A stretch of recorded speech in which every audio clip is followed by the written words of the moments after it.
Eu estava lendo sobre alguns valores. Tem um que eu achei muito interessante, que o senhor cita ele como valor puxando para um dos 10 mandamentos, que é não cobiçará, né? Sim. E essa questão eu achei muito interessante, porque você fala, nós procuramos não pegar empregados de outras empresas para trabalhar com a gente. Sim. Como que isso funciona na prática, senhor Jorge? Bom, isso entrou como uns valores, né? E quando o valor entra, você tem que praticar, né? Esse é um valor único. Eu não conheço nenhuma empresa que usa esse valor, né? Mas, na realidade, ele veio por minha influência. Tá. Porque eu, ao olhar os 10 mandamentos, né? Os 10 mandamentos foi escrito por Deus, pelo dedo de Deus, né? Se você ler a história, né? Deus escreveu os 10 mandamentos. Se Deus escreveu em pedra os 10 mandamentos, então é alguma coisa imutável no tempo, não é?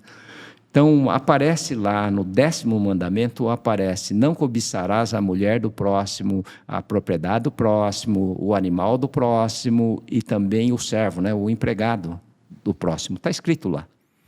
O que eu sei sobre os mandamentos, né?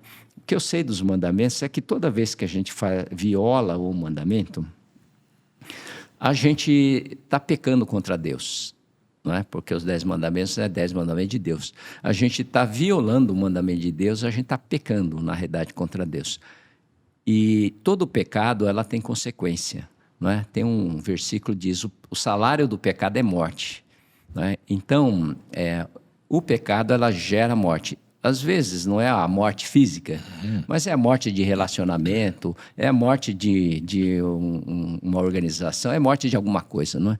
Então, quando eu fui gestor um tempo, não é? E eu comecei a observar, né, esse versículo e comecei a olhar que isso não era legal, a gente ficar tirando funcionários que estavam trabalhando em outras empresas, né?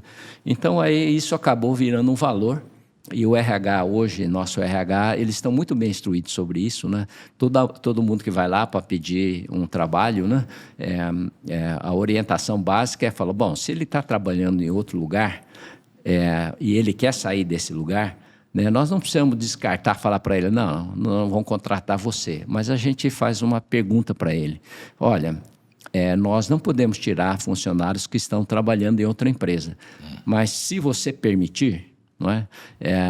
Se você está querendo sair, se permitir, queremos falar com o dono da empresa ou o RH da empresa, falando que você está aqui pedindo emprego, que você gostaria de trabalhar aqui, perguntando se eles estão ok, se você está liberado para vir trabalhar aqui. Não é? A gente fazer um jogo limpo, né?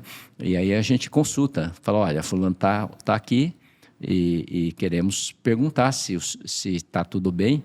Se não tiver ok, a gente não contrata. Se tiver ok, a gente contrata, né? Então, a gente faz... Por que a gente faz isso, né?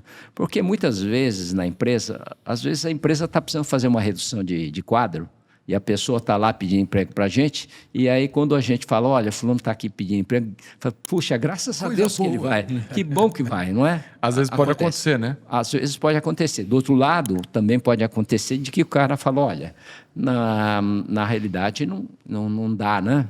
Não quero, né? Nós tivemos alguns casos, né? Eu, como presidente do conselho, eu fiz...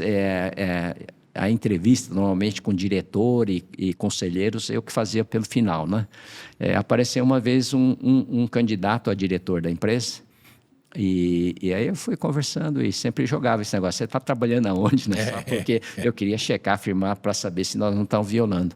Ele falou: estou trabalhando na empresa tal. Aí eu falei para o diretor, vem cá, como é que você está contratando um cara, né, que está trabalhando em outra empresa? Não, é que ele já vai sair mesmo. Falei: não, negativo. Você vai e liga para o chefe dele, pergunta para ele se ele aceita o candidato, né? Porque às vezes o candidato não quer que faz isso, né?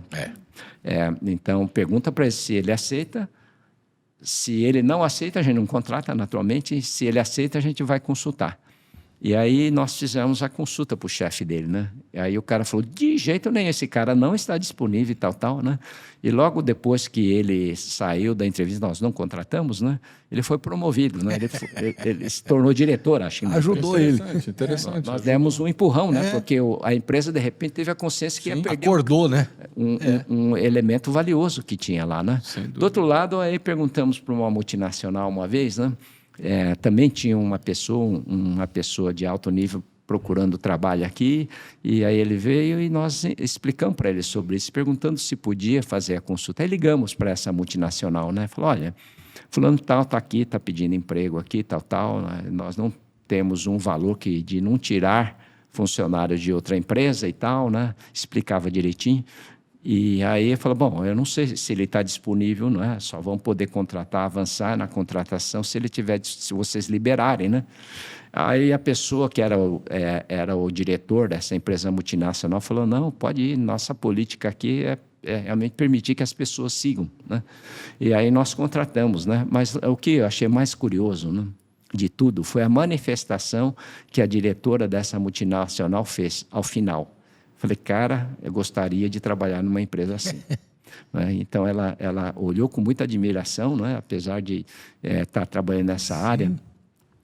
Então, a gente tem tentado, a minha observação sobre esse valor é o seguinte, toda vez que a gente trouxe alguém, tirando basicamente do mercado, alguém que está trabalhando, né? E sem fazer essas prévias consultas e tudo mais, eu comecei a observar que dava tudo errado.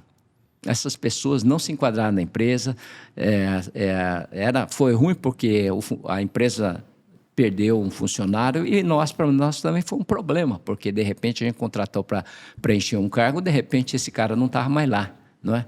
Então, eu fui observando isso na vida, sabe?